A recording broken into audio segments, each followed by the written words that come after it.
تقييم لعيبة الأهلي أمام فاركو، والمباراة انتهت بنتيجة 4-1 للنادي الأهلي. مصطفى شوبير 4.5 عشان الخطأ بتاع الجون اللي جه في الأهلي. هاني 9، لا ده 9.5 من 10 عشان هو ليه عندي حق من الجولة اللي فاتت. عمل اسيستين بس خد طرد ملوش لازمة في آخر الماتش. ياسين مرعي وأشرف داري 7 من 10، أداء دفاعي حلو جدا. كريم فؤاد 7 من 10، ربط حلو جدا مع بن شرقي وفي الدفاع كان كويس. ديانج 4 من 10، غلط كتير وكان متسرع. بن رمضان 7.5، اسيست حلو لزيزو ومراوغات عالمية. الملك أحمد السيد زيزو 10 من 10 ونجمة، سجل هدفين وكان فوق الروعة. تريزيجيه 4 عشان هو لعيب محتاج مساحات وما كانش لاقي في الماتش ده النهاردة.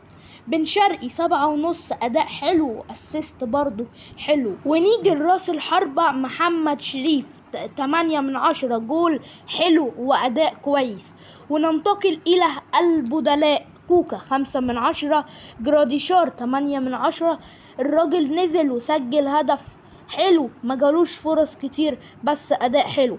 طاهر لم يختبر، أحمد رضا لم يختبر. بس كده، سلام.